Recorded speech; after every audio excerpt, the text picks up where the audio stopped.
Hello बच्चों, आप सभी को मेरे चैनल पर स्वागत है। आज हम कक्षा 7वीं के हिंदी विषय वसंत भाग 2 के पाठ नंबर 3 हिमालय की बेटियां का प्रश्नोत्तर करेंगे। चैनल पर पहली बार आए हैं तो चैनल को सब्सक्राइब जरूर करें। प्रश्न नंबर 1। नदियों को मां मानने की परंपरा हमारे यहाँ काफ़ी पुरानी है, लेकिन लेखक नागार्जुन उन्हें और किन रूपों में देखते हैं? इसका उत्तर है नदियों को मां मानने की परंपरा हमारे यहाँ काफ़ी पुरानी है, लेकिन लेखक नागार्जुन ने नदियों को मां के अलावा बेटियां और बहन के रूप में देखते हैं। प्रश्न नंबर 2।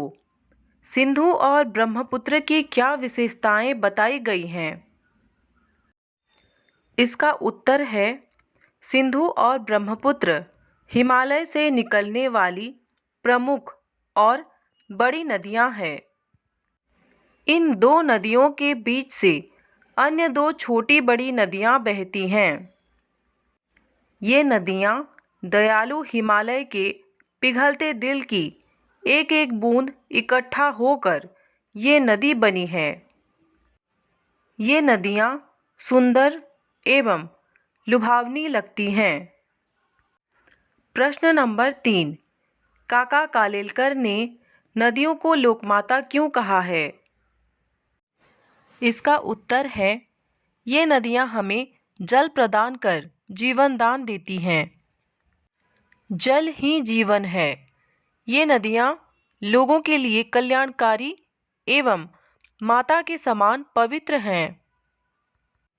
इन्हीं नदियों के किनारे ही लोगों ने अपनी पहली बस्ती बसाई और खेती बाड़ी करना शुरू किया। इसके अलावा ये नदियां गांवों और शहरों की गंदगी भी अपने साथ बहाकर ले जाती हैं। मनुष्य के आधुनिकीकरण जैसे बिजली बनाना, सिंचाई के नवीन साधनों आदि में नदियों ने पूरा सहयोग दिया है। मनुष्य के अलावा पशु पक्षी, पेड़ पौधे आदि सभी जीवों को जल की आवश्यकता है। इसी प्रकार नदियां हमारे लिए कल्याणकारी हैं। इसी कारण काका कालेलकर ने नदियों को लोकमाता कहा है। प्रश्न नंबर 4। हिमालय की यात्रा में लेखक ने किन किन की प्रशंसा की है? इसका उत्तर है हिमालय की यात्रा में लेखक ने नदियों, पर्वतों, बर्फीली पहाड़ियों, हरी भरी घाटियों तथा महासागरों की प्रशंसा की है। अब हम लेख से आगे में दिए गए प्रश्नोत्तर करेंगे। प्रश्न नंबर 1। नदियों और हिमालय पर अनेक कवियों ने कविताएं लिखी हैं। उन कवियों का चयन कर उनकी तुलना पाठ में निहित नदियों के वर्णन से कीजिए। उत्तर है राष्ट्रकवि रामधारी सिंह दिनकर के हिमालय, रविंद्रनाथ ठाकुर के छोटी सी हमारी नदी, आरती लोहानी के वो एक नदी है, डॉक्टर परशुराम शुक्ल के नदी। इन सभी पाठ में हिमालय और नदियों के विषय में कहा गया है। दूसरे कविता में नदियों को टेढ़ी मेढ़ी कहा गया है। हिमालय से पिघलकर जंगलों के बीच में से नदियां बहने की बात कही गई है। नदियों के कारण धरती हरा भरा होने की बात कहा गया है। पाठ हिमालय की बेटियां में लेखक नागार्जुन ने नदियों को मां के अलावा बेटियां और बहन माना है। इस पाठ में नदियां जाकर समंदर में मिलने की बात भी कहा गया है। प्रश्न नंबर 2। गोपाल सिंह नेपाली की कविता हिमालय और हम, रामधारी सिंह दिनकर की कविता हिमालय तथा जयशंकर प्रसाद की कविता हिमालय के आंगन में पढ़िए और तुलना कीजिए। उत्तर है, लेखकों की कविता की तुलना यदि नागार्जुन द्वारा लिखित निबंध से करें तो हम पाते हैं कि रामधारी सिंह दिनकर ने अपनी कविता में हिमालय की विशालता का वर्णन किया है। इस कविता में दर्शाया गया है कि हिमालय का भारतवासियों से प्राचीन काल से अत्यंत अनिष्ट संबंध है। भारत धरती का मुकुट हिमालय पर्वत अपनी जड़ों को पाताल तक ले जाते हुए उसके धवल शिखर आकाश को छूता है। यहाँ कवि दिनकर ने हिमालय को प्राचीन काल से समाधि में लीन होकर किसी समस्या का हल ढूंढने का प्रयास किया है। लेखक नागार्जुन ने अपने निबंध में हिमालय का वर्णन नदियों के पिता के रूप में किया है, जो अपनी बेटियों के लिए परेशान है।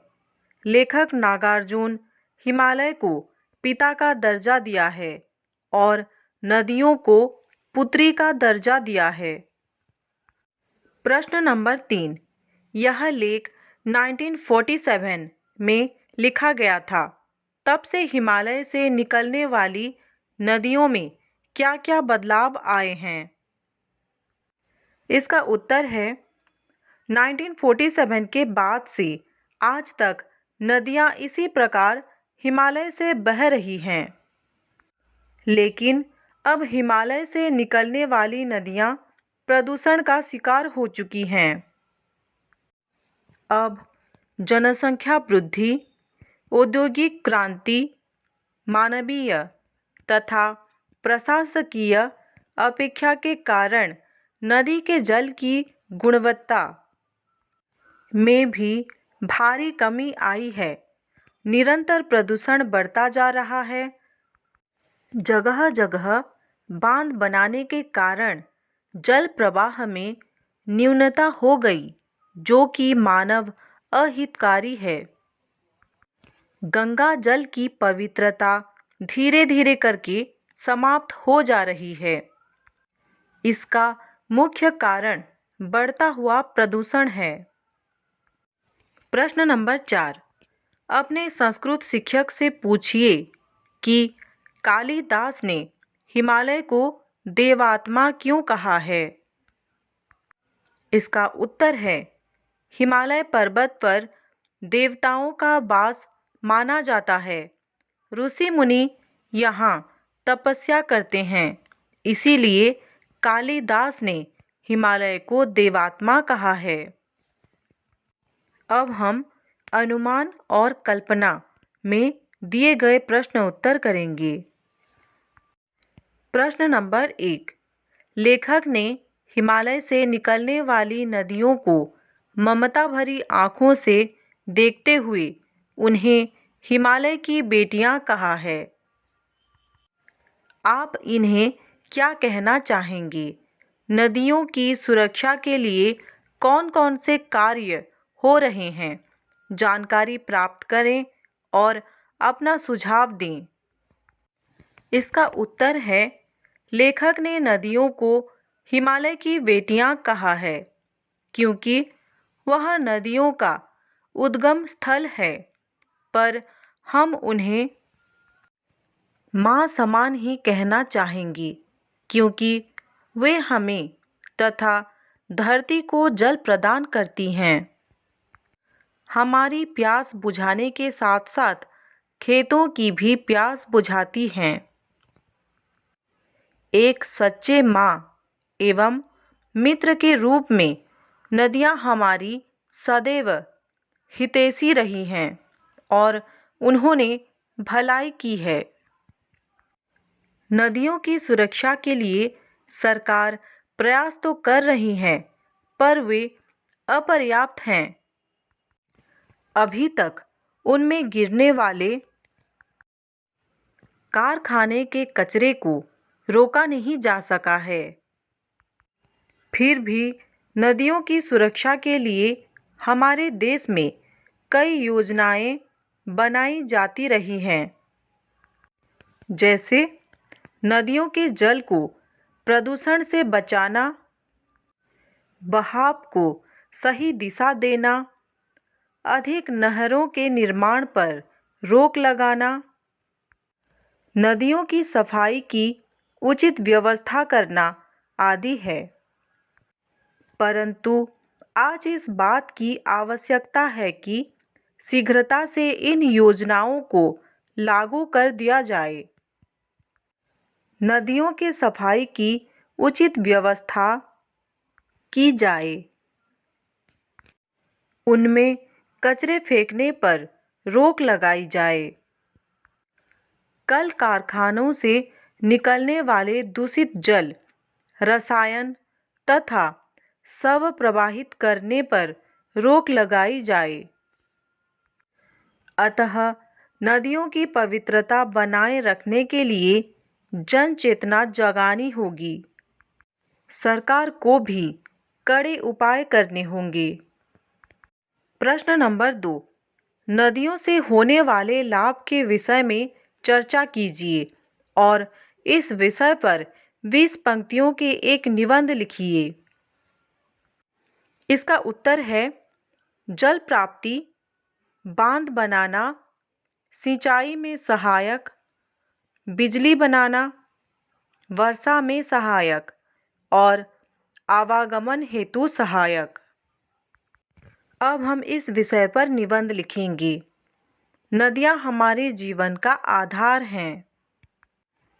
बर्फीले पहाड़ों से एक एक बूंद जल निकलकर धरती पर नदियाँ बनकर प्रवाहित हो रहे हैं। ये नदियाँ असंख्य प्राणियों को जल प्रदान करती हैं। नदियाँ अपने जल से प्राणियों की प्यास बुझाने के अलावा धरती को उपजाऊ बनाती हैं। आवागमन का साधन है। इन पर बांध बनाकर बिजली उत्पन्न की जाती है। नदियों से हमें धरती हेतु उपजाऊ पदार्थ प्राप्त होते हैं। हमारे अधिकतर तीर्थस्थल नदियों के किनारे बसे हैं। इसी कारण नदियाँ पूजनीय भी हैं। यह वनों को सींचते हैं, वर्षा लाने में सहायक होती हैं। अनगिनत जीव जल में रहते हैं। गांव के लोग अपनी छोटी बड़ी सभी आवश्यकताएं जैसे सिंचाई करने, पानी पीने, कपड़े धोने, नहाने, जानवरों को नहलाने आदि हेतु नदियों का जल ही प्रयोग करते हैं। नदियाँ हमारी संस्कृति की पहचान है।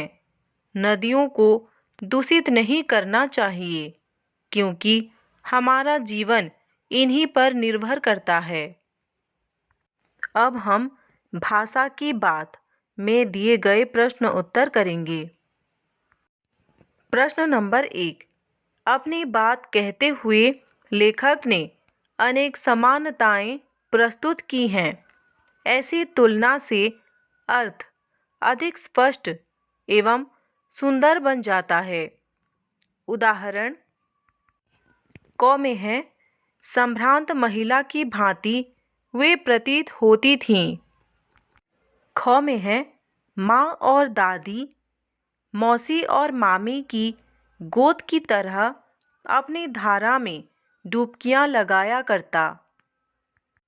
अन्य पाठों से ऐसे 5 तुलनात्मक प्रयोग निकालकर कक्षा में सुनाइए और उन सुंदर प्रयोगों को कॉपी में भी लिखिए। इसका उत्तर है, उत्तर हम अन्य पाठों से लिखेंगे। इसको हम पॉइंट अनुसार लिखेंगे। पहले पॉइंट पर हम लिखेंगे, लाल किरण सी चोंच खोल, चूगते तारक अनार के दाने। दूसरे पॉइंट पर हम लिखेंगे, उन्होंने संदूक खोलकर एक चमकती सी चीज निकाली। तीसरे पॉइंट पर हम लिखेंगे, सागर की लहरों की भांति उसका यह मादक स्वर गली भर के मकानों में उस ओर तक लहराता हुआ पहुंचता और खिलौने वाला आगे बढ़ जाता है। चौथे पॉइंट पर हम लिखेंगे, इन्हें देखकर तो ऐसा लग रहा है मानो बहुत सी छोटी छोटी बालूशाही रख दी गई हो। पांचवें पॉइंट पर हम लिखेंगे, यह स्थिति चित्रा जैसी अभिमानिनी माजोरी के लिए ही कही जाएगी। प्रश्न नंबर 2, निर्जीव वस्तुओं को मानव संबंधी नाम देने से निर्जीव वस्तुएं भी मानो जीवित हो उठती हैं। लेखक ने इस पाठ में कई स्थानों पर ऐसे प्रयोग किए हैं, जैसे क में है, परंतु इस बार जब मैं हिमालय के कंधे पर चढ़ा तो वे कुछ और रूप में सामने थी। ख में है, काका कालेलकर ने नदियों को लोकमाता कहा है। पाठ से इसी तरह के और उदाहरण ढूंढिए। उत्तर है पाठ से अन्य उदाहरण। अब हम इसको पॉइंट अनुसार लिखेंगे। पहले पॉइंट पर हम लिखेंगे, संभ्रांत महिला की भांति प्रतीत होती थी।